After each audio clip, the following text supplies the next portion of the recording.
Friends, welcome to NS classes. My name is Neetu. आज के video में हम बात करेंगे डे 10 और हम बात कर रहे हैं 40 डेज़ क्रैश कोर्स के बारे में। अगर आप सब में से किसी ने व्हाट्सएप ग्रुप को ज्वाइन नहीं किया है तो व्हाट्सएप ग्रुप को ज्वाइन कर लीजिए, ताकि जो है जो बच्चे एचटेट की प्रिपरेशन कर रहे हैं सब एक साथ होकर अपने एचटेट की प्रिपरेशन को बहुत अच्छे से कर सकें। ठीक है, तो आप सबको पता है कि यहाँ पर हमारे 2 सब्जेक्ट कवर होते हैं। 9 दिन के अंदर हमने 2 सब्जेक्ट हमारे अच्छे से कर लिए हैं। मैंने अपनी तरफ से पूरा 100% दिया है, मतलब आपका जो डिजिटल है और आपका एचटीएमएल है, मैंने अपनी तरफ से बहुत अच्छे से करवाया है। लेकिन मुझे सिर्फ आप लोगों से थोड़ी सी एक बात की दिक्कत है कि कोई भी बच्चा डाउट नहीं पूछता है। मैंने जो व्हाट्सएप ग्रुप इसलिए बनाया था कि बच्चे जो है अपने डाउट्स पूछेंगे, जो भी डिजिटल के अंदर आते हैं या एचटीएमएल के अंदर आते हैं। या तो मैं पढ़ाती ही बहुत अच्छा हूँ या फिर जो है आप लोग पढ़ते नहीं हो, क्योंकि डाउट तो 1-2 क्वेश्चन में आना बनता है। मैं जो आप लोगों से क्वेश्चन पूछती हूँ उसका आंसर भी सिर्फ कुछ गिने-चुने बच्चे ही देते हैं, उससे ज़्यादा बच्चे नहीं देते हैं। तो भाई गलत बात है, देखते तो बहुत सारे बच्चे हैं, इसमें तो कोई डाउट नहीं है। लेकिन जो है आप आंसर भी कर दिया करो। एटलीस्ट आप इस तरीके से जब आंसर करोगे और यही सेम क्वेश्चन अगर आपका एग्जाम में आता है तो आपको एक क्लैरिटी रहेगी कि हाँ, ये क्वेश्चन मैम ने पूछा था और इसका आंसर ये रहेगा। ठीक है, क्योंकि आपका जो मोटिव है वो यही है कि आपको जो है अपने सब्जेक्ट में बहुत अच्छे से स्कोर करना है। और मैं यही चाहती हूँ कि सारे के सारे बच्चे अपने कोर्स में 50 प्लस जो है स्कोर करें। ठीक है, मेरे खुद के जो मैं मार्क्स कहूँ एस्टेट के अंदर 50 प्लस नहीं आए थे, वही 48 मार्क्स आए थे 60 में से। तो मैं चाहती हूँ, लेकिन आप लोगों के जो है सबके 50 प्लस मार्क्स आए। तो ये तो बहुत हो गया है ना, तो अपनी क्लास स्टार्ट करते हैं, क्योंकि ये लंबा डिस्कशन इन बातों पे तो चाहे कितना भी कर लो चलता रहेगा। तो आज का जो थर्ड टॉपिक, जो थर्ड सब्जेक्ट है, हम स्टार्ट करने वाले हैं आपका ऑपरेटिंग सिस्टम। और ऑपरेटिंग सिस्टम में आज हम पढ़ेंगे इंट्रोडक्शन ऑफ ऑपरेटिंग सिस्टम क्या होता है, हिस्ट्री क्या होता है, गोल्स क्या होते हैं, टाइप्स क्या होती हैं। ठीक है, चारों के ऊपर जो है आपके एग्जाम में क्वेश्चन आ रखा है, मतलब यहाँ से आपका 1 या 2 क्वेश्चन तो आराम से एग्जाम में आएगा ही आएगा, कन्फर्म है।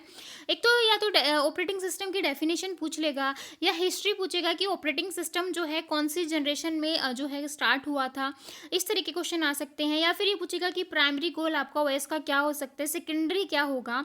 और टाइप्स में से क्वेश्चन आ जाएगा कि मल्टी प्रोग्रामिंग क्या होता है, मल्टीटास्किंग क्या होता है। इस तरीके से एग्जाम में क्वेश्चन आते हैं। ठीक है, तो सबसे पहले देखो, मैं ये सारा आपको बता चुकी हूँ कि ऑपरेटिंग सिस्टम में एस्टेट का इवोल्यूशन है कि एस्टेट में कब को कितने मार्क्स का आया था। 2 मार्क्स का आया था आपके 2014 में, 15 में आया था 5 मार्क्स का, 16 में 2 मार्क्स का, 17 में 6 मार्क्स का और 19 में 5 मार्क्स का। ठीक है, तो मिनिमम आपको यहाँ पर मान के चलो कि आपके 5 मार्क्स का जो है आएगा ही आएगा। तो आप यहाँ से लगा सकते हो 5 मार्क्स का आपका डिजिटल, 5 मार्क्स का आपका एचटीएमएल और 5 मार्क्स का आपका ओएस। ठीक है, अगर हम ऑपरेटिंग सिस्टम कंप्लीट कर लेते हैं तो मेरी तरफ से आपके 15 मार्क्स जो है वो बिल्कुल पक्के हो जाएंगे। लेकिन आप लोग कितना पक्का कर रहे हो वो आप लोगों के ऊपर है। अभी अपने साथ चीट मत करो, आप जो है आपको पूरा डेडिकेशन के साथ पढ़ना है। ठीक है, और जो बच्चे एपीएस की प्रिपरेशन करें, क्योंकि एपीएस का एग्जाम भी 21-22 को है, तो वो भी इस कोर्स को फॉलो कर सकते हैं, क्योंकि एग्जाम में सिलेबस सबका सेम रहता है। टीजीटी पीजीटी एग्जाम जो सिलेबस है वो सबका सेम है, बस थोड़ा लेवल ऊपर नीचे हो जाता है। ठीक है, तो कुल मिला के ये सब्जेक्ट आपका इंपॉर्टेंट है और आपको इसको बहुत अच्छे से करना है। ठीक है, अब जो इम्पॉर्टेंट टॉपिक मैं आपको बता ही चुकी हूँ कि कौन कौन से हैं टाइप्स ऑफ ओएस जो हम आज पढ़ेंगे। उसके बाद हम प्रोसेस पढ़ेंगे, उसके बाद प्रोसेस शेड्यूलिंग एल्गोरिथम देखेंगे और उसके बाद हम देखेंगे डिस्क शेड्यूलिंग एल्गोरिथम। कुल मिला के इसको भी हम 4 दिन या 5 दिन में कंप्लीट कर लेंगे। फिर उसके बाद जो है आपके जो 5-6 टॉपिक और सब्जेक्ट और बच जाएंगे उनको भी कवर अप कर लेंगे। ठीक है, अब स्टार्ट करते हैं अपना बिल्कुल ऑपरेटिंग सिस्टम, बिल्कुल बेसिक से पढ़ेंगे, जैसा कि मेरा फंडा है बिल्कुल बेसिक टू एडवांस करवाने का, तो वैसे ही करेंगे। सबसे पहले देखो, यहाँ पर हम देखेंगे कि ऑपरेटिंग सिस्टम की डेफिनेशन क्या है, क्यों हम यूज़ करते हैं ऑपरेटिंग सिस्टम का, कि ऑपरेटिंग सिस्टम हम यूज़ ही क्यों कर रहे हैं भाई, क्यों आप पढ़ते हो ऑपरेटिंग सिस्टम को, और गोल्स क्या होंगे आपके ओएस के। ठीक है, तो ये सारी चीज़ें हम देखेंगे।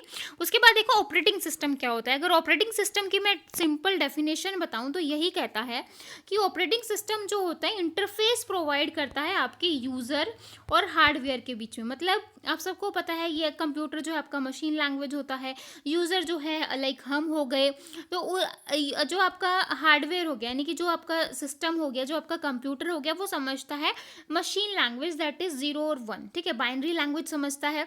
तो लेकिन यूज़र को वो समझ नहीं आती, यूज़र को आती है इंग्लिश लैंग्वेज, है ना? तो दोनों आपस में एक-दूसरे से कैसे कंपनसेट करेंगे, यहाँ पर वो बात आ गई। और इन दोनों के बीच को वैसे तो बहुत सारे ट्रांसलेटर होते हैं, लेकिन एज अ मीडिएटर जो है हम ओएस का यूज़ करते हैं ताकि यूज़र और हार्डवेयर के बीच में बैलेंस बना रहे और कोई भी बंदा ओएस को इजीली जो है यूज़ कर सके, ठीक है? अब कैसे करेंगे वो सारी चीज़ें हम डिटेल में देखेंगे। तो सबसे पहले देखो, ऑपरेटिंग सिस्टम एक सिस्टम सॉफ्टवेयर है जो आपके कंप्यूटर सिस्टम के अंदर होता है। सबको पता है कि कंप्यूटर सिस्टम के अंदर जो है आपका ऑपरेटिंग सिस्टम फिट होता है। उसके बाद बेसिक डेफिनेशन वही हो गई कि यूज़र और हार्डवेयर के बीच में इंटरफेस प्रोवाइड करता है। क्लियर है इतना? अब आ जाओ, ये डायग्राम से आपको बहुत ही अच्छे से समझ में आ जाएगा। ये जो है आपके यूज़र हैं, ऊपर जो बैठे हैं लाइक हम हैं, नीचे आपके हार्डवेयर है लाइक सीपीयू हो गया, रैम हो गया, इनपुट आउटपुट डिवाइसेस हो गए, और बीच में जो है आपका सॉफ्टवेयर है। सॉफ्टवेयर में आपका ऑपरेटिंग सिस्टम की जो टाइप्स आ जाएंगी, software, system software, application software, ठीक है? तो ये सारा जो आपका बीच में बैठा है ये आपका क्या है? ओएस, ठीक है? अब देखो, why we need operating system, की ऑपरेटिंग सिस्टम की हमें ज़रूरत ही क्यों पड़ी। बहुत ही ध्यान से समझना, क्योंकि अगर ये चीज़ क्लियर हो गई तो आप ओएस में मुझे नहीं लगता कभी भी मात खा सकते हो। ऑपरेटिंग सिस्टम आपका हमेशा जो है एक बिल्कुल टिप्स पे रहना चाहिए। तो यहाँ पे देखो, आपका ये यूज़र है, ये आपका हार्डवेयर है, और यहाँ पर कोई भी इंटरफेस नहीं है। जैसा कि मैंने कहा कि यूज़र जो है इंग्लिश लैंग्वेज समझता है और हार्डवेयर समझता है मशीन लैंग्वेज, ठीक है?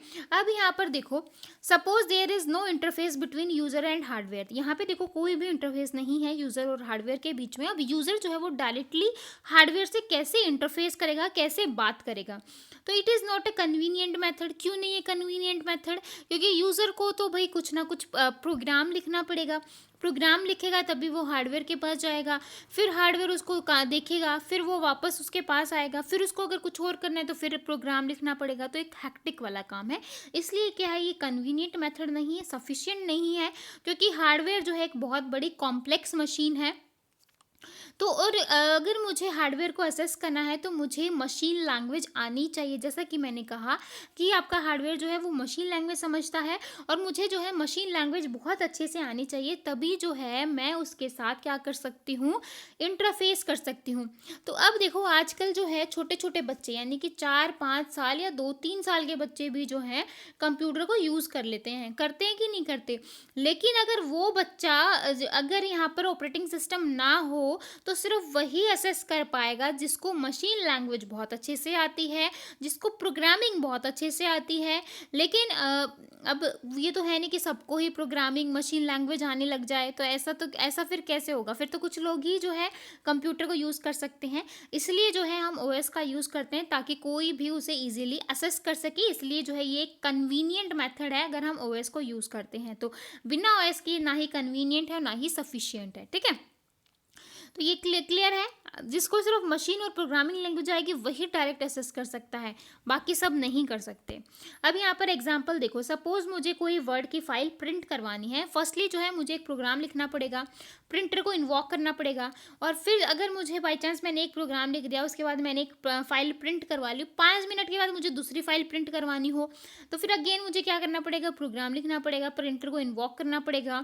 और उस केस में अगर प्रिंटर का एक्सेस जो है वो किसी और के पास है तो मुझे क्या पता कि वो किसी और के पास है ना? तो ये सारे काम हैं आपके ऑपरेटिंग सिस्टम के होते हैं कि कितनी मेमोरी कौन यूज़ कर रहा है, किसके पास क्या जो है एक्सेस है, किसको कब देना है। ये सारी चीज़ें, बहुत सारी चीज़ें होती हैं आपके कंप्यूटर में, जो सारी चीज़ें मैनेज करता है आपका ऑपरेटिंग सिस्टम। इसलिए ऑपरेटिंग सिस्टम में फाइल को मैनेज करना, प्रोसेस को मैनेज करना, कि कौन सी प्रोसेस कब एग्जीक्यूट होगी, ठीक है? ये सारी चीज़ें। उसके बाद फाइल मैनेजमेंट हो गया, मेमोरी मैनेजमेंट हो गया कि किसको कितनी मेमोरी चाहिए। ये सारी चीज़ें जो है आपका कौन देखता है, ऑपरेटिंग सिस्टम। इसलिए जो है ऑपरेटिंग सिस्टम को यूज़ करना एक बहुत ही कन्वीनियंट मेथड है और ना ही कॉम्प्लेक्स है। इजीली कोई भी असेस कर सकता है, बच्चे से बच्चा भी जो है इसको असेस कर सकता है। क्लियर है सबको? आई होप आपको बिल्कुल ओएस का बेसिक क्लियर हुआ होगा। अब देखो, गोल्स क्या होते हैं। गोल क्या होंगे ऑपरेटिंग सिस्टम के? प्राइमरी गोल होगा कि ये कन्वीनियंट है और यूज़र फ्रेंडली है। सेकेंडरी गोल आपका क्या होगा? एफिशिएंसी है, कन्वीनियंस है और एफिशिएंसी है, ठीक है? तो अब देखो, अब कोई सोच रहा होगा कि सेकेंडरी गोल इसका प्राइमरी गोल क्यों नहीं है? तो अब एफिशिएंसी बहुत अच्छी हो लेकिन कोई उसको असेस ना कर पाए, कोई उसको यूज़ ना कर पाए।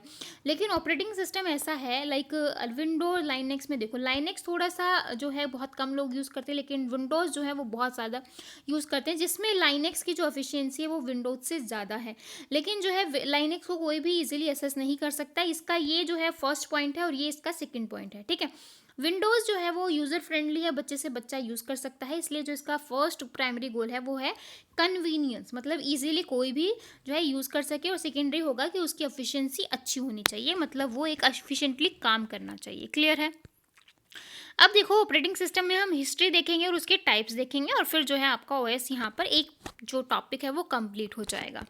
अब देखो हिस्ट्री में क्वेश्चन क्या आता है ऑपरेटिंग सिस्टम से? सबसे पहले क्वेश्चन यही आता है कि जो ऑपरेटिंग सिस्टम है वो आपका कब स्टार्ट हुआ था? ऑपरेटिंग सिस्टम जो है आपका कौन सी जनरेशन में यूज़ हुआ था? कई बार एग्जाम में क्वेश्चन आया है। तो सबसे पहले आपका आया था ट्यूब बेस्ड, ट्यूब आप यूज़ करते थे, वैक्यूम ट्यूब, ठीक है। ऑपरेटिंग सिस्टम में जो फर्स्ट जनरेशन का कंप्यूटर था, यहाँ पर हार्डवेयर जो है प्रोग्राम रन होते थे eight a time, that is serial processing. और यहाँ पर ये आया था 1945 से 1955 में। यहाँ पर हम न्यूमेरिकल कैलकुलेशन करते थे। उसके बाद आए आपके ट्रांजिस्टर जो है यहाँ पर आपने आपकी हाई लैंग्वेज आ गई थी, फोर्ट्रान आ गई थी। और यहाँ पर जो है आपका ऑपरेटिंग सिस्टम यूज़ हुआ था पहली बार, बैच ऑपरेटिंग सिस्टम, कि बैच में आपने करवा दिया। अभी हम इसको भी डिटेल में देखेंगे, ठीक है। तो 1955 1965, तो सबसे पहले अगर बात आए कि आपका जो ऑपरेटिंग सिस्टम है वो कब यूज़ होना स्टार्ट हुआ था, तो सेकंड जनरेशन कंप्यूटर में यूज़ होना स्टार्ट हुआ था। उसके बाद देखो जनरेशन, ईयर, इलेक्ट्रॉनिक्स डिवाइसेस और टाइप्स ऑफ ओएस, कई बार एग्जाम में आते हैं। यहाँ से आपके कम से कम 2-3 क्वेश्चन कवर अप होंगे। आपकी ये 5 जनरेशन के कंप्यूटर होते हैं। ये भी पूछता है कि फर्स्ट जनरेशन में आपने कौन सा डिवाइस यूज़ किया था? वैक्यूम ट्यूब को यूज़ किया था। सेकंड जनरेशन में ट्रांजिस्टर यूज़ किए थे। थर्ड में आपने इंटीग्रेटेड सर्किट यूज़ किए थे। फोर्थ में लार्ज स्केल आपने इंटीग्रेटेड यूज़ किया था। उसके बाद फिफ्थ जो है आपका आर्टिफिशियल इंटेलिजेंस चल ही रहा है, फिफ्थ जनरेशन अभी चल ही रही है। उसके बाद टाइप्स ऑफ ओएस, तो ओएस आपका स्टार्ट हुआ था बैच से। सीरियल प्रोसेसिंग तो आपकी नॉर्मल होता है, एक गया एक आया, एक आ गया एक आया, तो नॉर्मल है, ठीक है। थर्ड में आपका मल्टी प्रोग्रामिंग, फिर रियल टाइम प्रोग्रामिंग और पैरेलल कंप्यूटिंग, ठीक है। तो ये सारा जो है अभी चल रहा है। पहला कंप्यूटर का साल देखो 1945 से 1955, 55 से 65 सेकंड जनरेशन, 65 से 80 थर्ड जनरेशन, 1980 से 2000 तक आपका फोर्थ जनरेशन चला था। और 2000 से लेके 2020 आ गया और अभी भी आपका क्या चल रहा है? फिफ्थ जनरेशन कंप्यूटर चल रहा है, ठीक है। अब आगे बढ़ो। अब इंटीग्रेटेड सर्किट जो हम बात कर चुके हैं, जहाँ पर आपने टाइम शेयरिंग और मल्टी प्रोग्रामिंग। अब ये पूछ ले कि मल्टी प्रोग्रामिंग का कंसेप्ट कौन सी जनरेशन में आया था, तो आपको पता होना चाहिए कि थर्ड जनरेशन में आया था, जहाँ पर आप आईसीज का यूज़ करते थे, ठीक है। उसके बाद रियल टाइम जो होते हैं ऑपरेटिंग सिस्टम, वो आप डिफेंस वगैरह में यूज़ करते हो, मिसाइल वगैरह में यूज़ करते हो। आप लोगों ने देखा है ना कि हर एक का टाइम होता है विद इन जो सेकंड से, मतलब एक भी सेकंड ऊपर से नीचे नहीं होनी चाहिए। अगर सेकंड भी टल गई तो आप उस काम को नहीं कर सकते, ठीक है। तो पैरेलल नेटवर्क, एम्बेडेड, ये सारे जो हैं आपने कहाँ पर यूज़ करते हो? डिफेंस वगैरह में यूज़ करते हो। उसके बाद नेटवर्किंग, फिफ्थ वाले में आपका आर्टिफिशियल इंटेलिजेंस, जहाँ पे आप पैरेलल कंप्यूटर आर्किटेक्चर यूज़ करते हो, ठीक है। अब देखो टाइप्स ऑफ ऑपरेटिंग सिस्टम, बहुत सारे टाइप्स हैं और इंपॉर्टेंट है सारी की सारी। Batch operating system, multi programming operating system, multi sharing या मल्टी टास्किंग, मल्टी शेयरिंग को ही मल्टी टास्किंग कहते हैं, रियल टाइम ऑपरेटिंग सिस्टम और मल्टी प्रोसेसिंग ऑपरेटिंग सिस्टम, ठीक है। तो वन बाय वन सबके बारे में देख लेते हैं। तो सबसे पहले देखो बैच ऑपरेटिंग सिस्टम क्या होता है। यहाँ पे ये सारे टाइप्स का डायग्राम है। उसके बाद देखो टाइप्स ऑफ ऑपरेटिंग सिस्टम। हाँ, सबसे पहले देखो बैच। अब बैच क्या होता है वो देखो। बैच से आप समझ गए होंगे कि एक ग्रुप होता है। बैच का मतलब क्या हो गया? ग्रुप। नॉर्मल सिंपल डेफिनेशन एक बार सिंपल समझ लो, आपको आराम से समझ में आ जाएगा। ग्रुप हुआ। अब इस ग्रुप का मतलब क्या है कि यहाँ पर देखो नंबर ऑफ लैंग्वेज है आपके पास और नंबर ऑफ कंपाइलर है। लाइक अगर आपको असेंबली लैंग्वेज को कंपाइल करना है तो वहाँ पर आपको असेंबलर चाहिए है। अगर आपको हाई लेवल लैंग्वेज करना है तो कंपाइलर, इंटरप्रेटर, ये जो है आपके सारे क्या होते हैं? जो आप कन्वर्टर होते हैं ना, ये आप ट्रांसलेटर होते हैं जो आप यूज़ करते हो।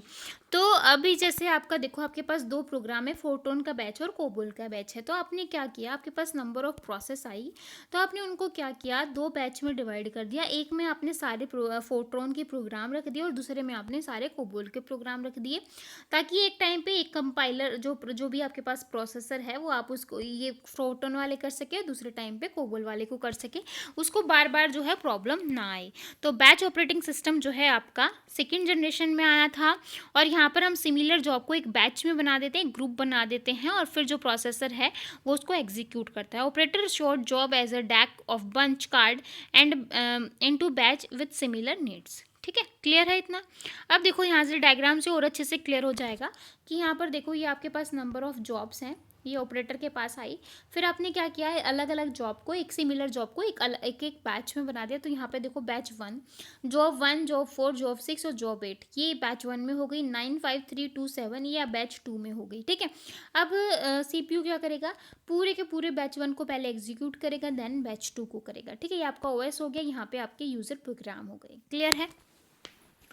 अब इसके बाद देखो एडवांटेज ऑफ ओएस, मतलब कि क्या एडवांटेज है आपके बैच ऑपरेटिंग सिस्टम की। तो batch job execute one often another saving time, obviously save time तो सेव होगा ही, क्योंकि सिमिलर जॉब एक साथ हमने कर दी।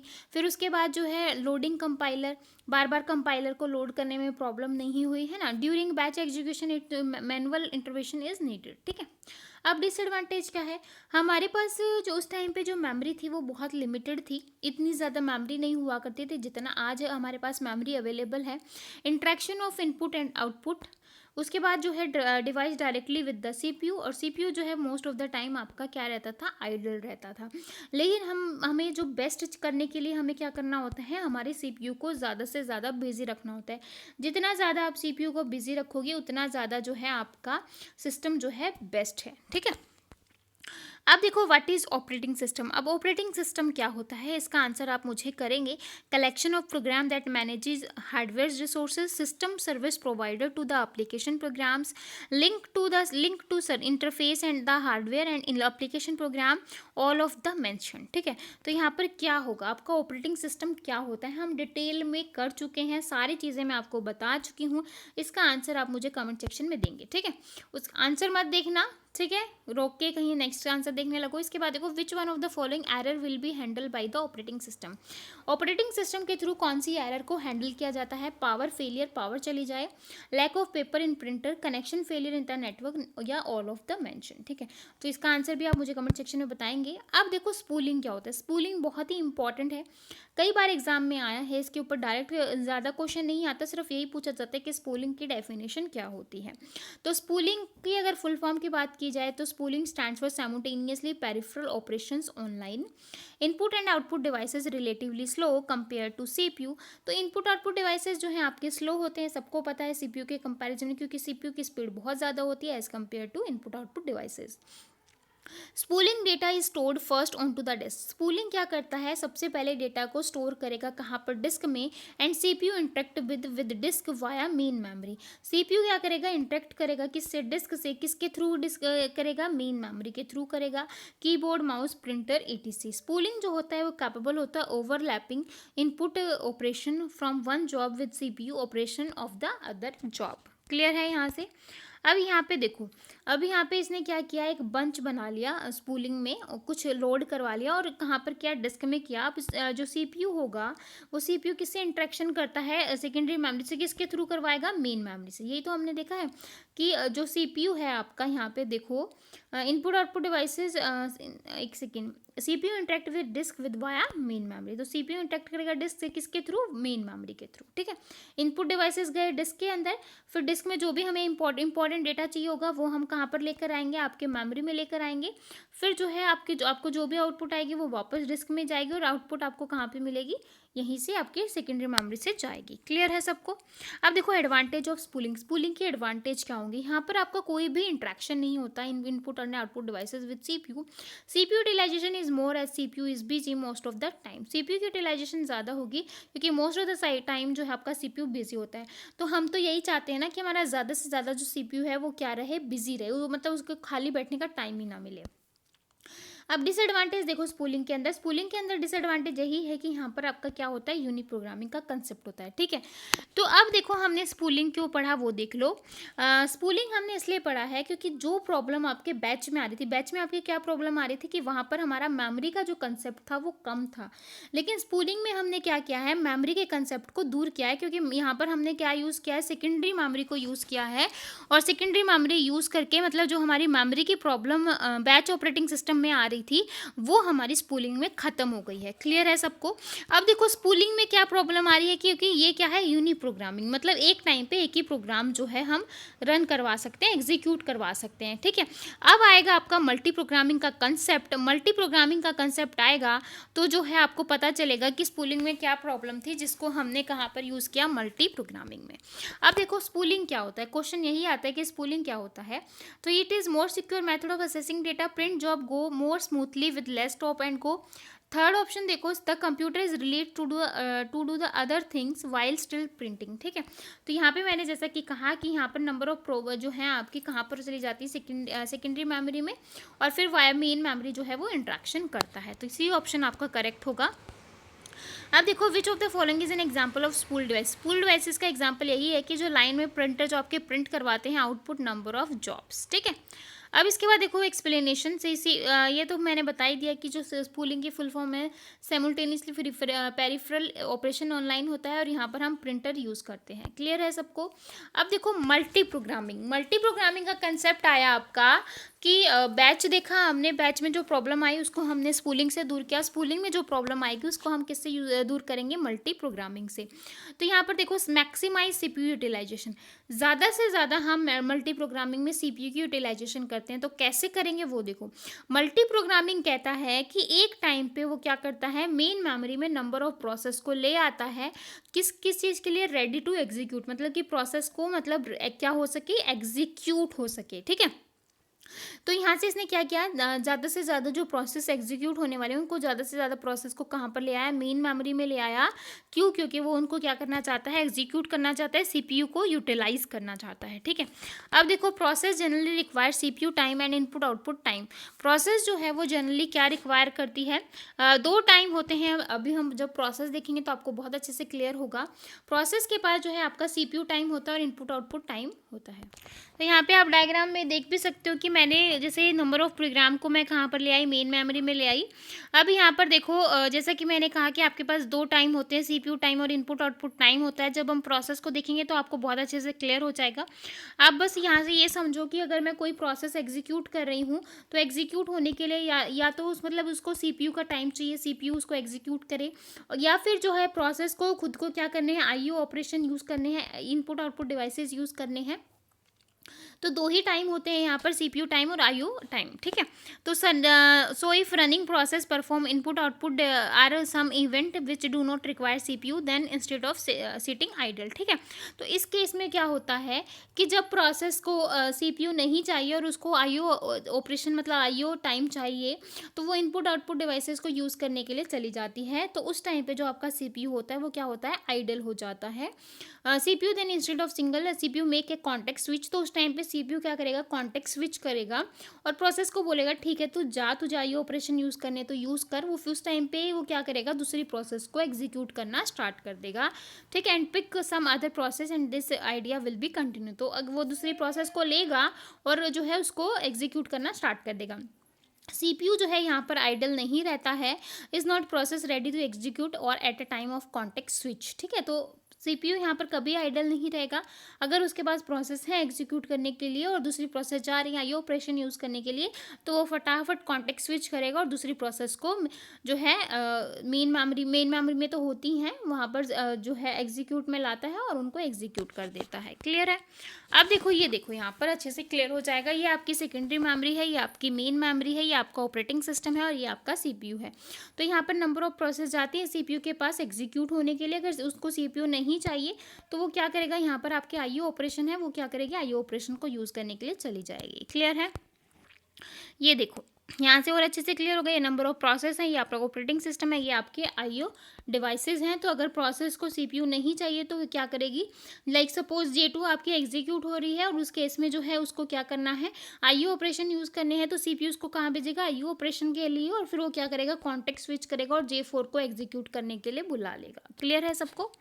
अब देखो एडवांटेज क्या होंगी। तो हाई सीपीयू यूटिलाइजेशन, सबसे ज़्यादा सीपीयू का यूटिलाइजेशन हमने मल्टी प्रोग्रामिंग में किया है।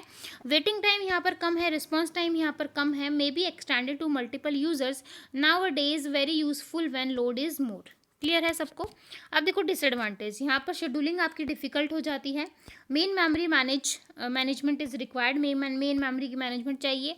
मेमोरी फ्रेगमेंटेशन होता है, फ्रेगमेंटेशन आपको पता होगा, मेमोरी जो आपकी इंटरनल एक्सटर्नल होती हैं, नॉन कंटिग्यूअस, कंटिग्यूअस, और उसके बाद जो आपका पेजिंग, सेगमेंटेशन, ये सारी चीज़ें यहाँ पर डिसएडवांटेज में आ जाएंगी। ठीक है। अब यहाँ पे देखो क्वेश्चन क्या आ गया, मल्टी प्रोग्रामिंग क्या होता है। मल्टी प्रोग्रामिंग की डायरेक्ट इसने डेफिनेशन पूछ ली। तो मल्टी प्रोग्रामिंग आपका कहता है कि more than one process reside in the main memory. जब एक से ज़्यादा प्रोसेस जो हैं वो आपकी कहाँ पर होती हैं, मेन मेमोरी में होती हैं, तो उसी को आप क्या कहोगे, मल्टी प्रोग्रामिंग कहोगे। अब एक्सप्लेनेशन देखो, मल्टी प्रोग्रामिंग एनवायरनमेंट मींस, ये तो आप हमने पढ़ ही लिया, तो एक्सप्लेनेशन की ज़रूरत ही क्या है। फिर भी अगर किसी को डाउट आता है तो आप मुझे कमेंट सेक्शन में बता देना।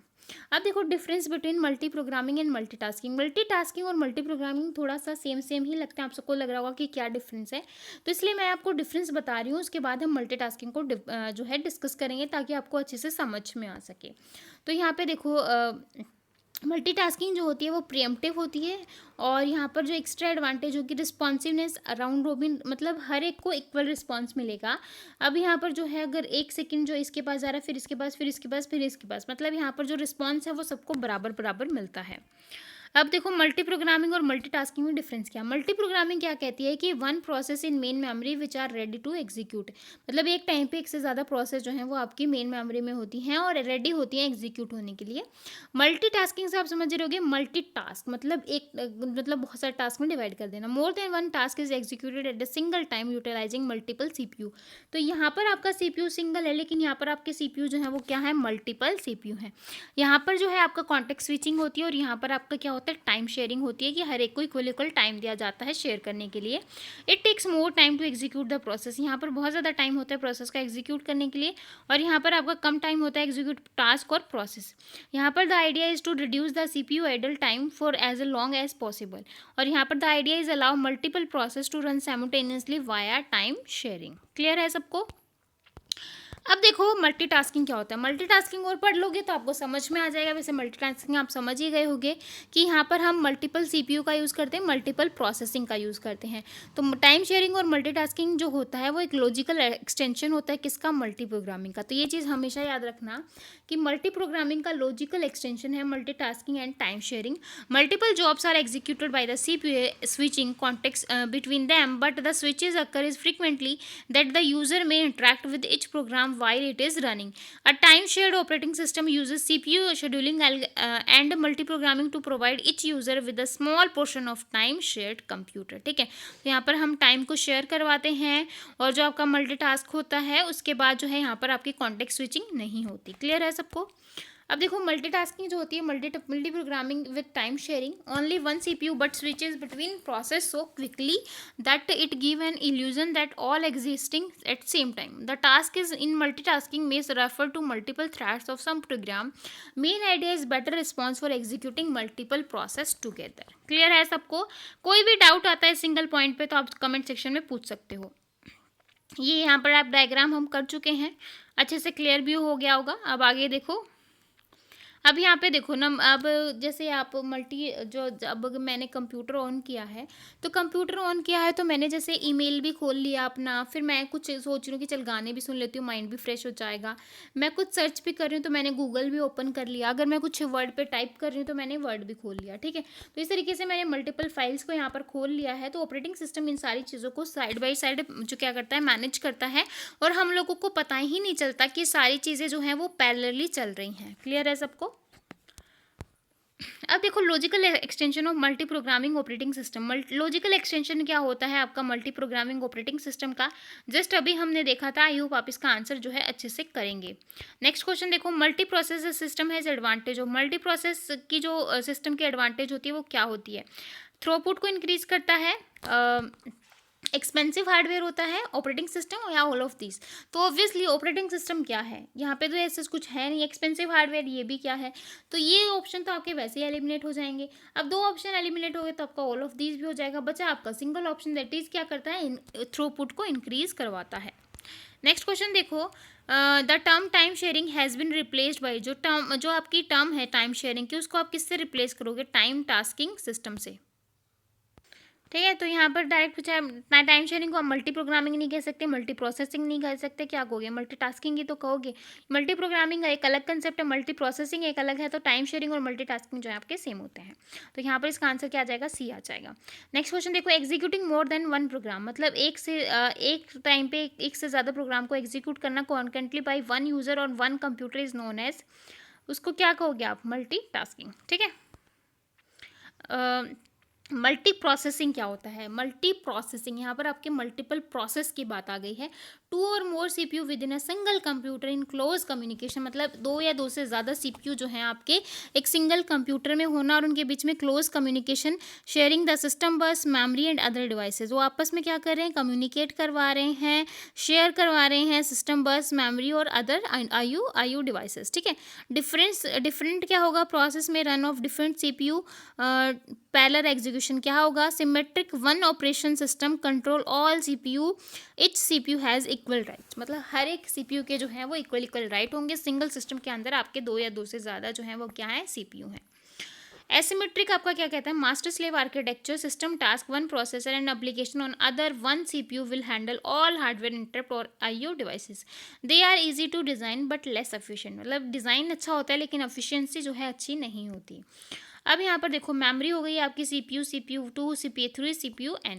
तो ये आपकी क्या हो गए? मल्टीपल प्रोसेसर हो गए। मल्टी प्रोसेसिंग की बात कर रहे हैं ना, तो एक सिस्टम में आपके क्या हो गए? मल्टीपल प्रोसेस हो गए। क्लियर है कि क्या डेफिनेशन कहती है? एडवांटेज क्या होगी? थ्रूपुट को इंक्रीज करेगा, रिलायबिलिटी को इंक्रीज करेगा, कॉस्ट सेविंग आपकी ठीक रहेगी, बैटरी एफिशिएंट होगी, ट्रू पैरेलल प्रोसेसिंग हम इसके अंदर करते हैं। ठीक है, डिसएडवांटेज क्या होगी? कॉम्प्लेक्स बहुत ज़्यादा है, ओवरहेड और coupling, reduce throughput, large main memory. यहाँ पर हम जो मेन मेमोरी है उसको क्या करेंगे? बड़ा करेंगे। क्लियर है सबको? इसलिए जो है इसकी डिसएडवांटेज है। अब मेन मेमोरी को आप बड़ा करने लगे तो आपकी तो जो जेब भी खाली हो जाएगी, है ना। The simultaneously processing of two और more program by multiple processor is. Question क्या कह रहा है कि प्रोसेसिंग ऑफ टू और more program by multiple process की बात आ रही है, तो आप क्या कहोगे? Multi processing. क्लियर है सबको? अब देखो फंक्शन ऑफ ऑपरेटिंग सिस्टम, कि ऑपरेटिंग सिस्टम के क्या क्या फंक्शन होते हैं, ऑपरेटिंग सिस्टम में हम क्या क्या यूज़ करते हैं। मेमोरी को मैनेज करवाते हैं, क्योंकि बिना मेमोरी मैनेजमेंट किए हम कैसे ओएस को कैसे हम काम करेंगे। प्रोसेसर मैनेजमेंट की कौन सी प्रोसेस कब जो है एग्जीक्यूट होगी, कौन सी प्रोसेस कब आईओ ऑपरेशन को यूज़ करने जा रही है, कौन सी प्रोसेस एग्जीक्यूट होने जा रही है, तो ये सारी चीज़ें आपके प्रोसेस मैनेजमेंट में होंगी। उसके बाद device management, file management, security, control over system performance, job accounting, error detecting aids और coordination between other software and user. ठीक है, तो इनमें से हम जो ऊपर वाले हैं इन्हीं को हम डिटेल में देखेंगे और इन्हीं में से जो है आपके क्वेश्चन एग्जाम में पूछे जाते हैं। ठीक है, तो आई होप आपको पूरा ऑपरेटिंग सिस्टम का जो कंक्लूजन है वो समझ में आया होगा, ऑपरेटिंग सिस्टम समझ में आया होगा कि क्या होता है, और इसके अंदर आपको समझ में आया होगा कि स्पूलिंग क्या है, उसके बाद टाइप्स क्या है, ये सारी चीज़ें क्लियर हैं।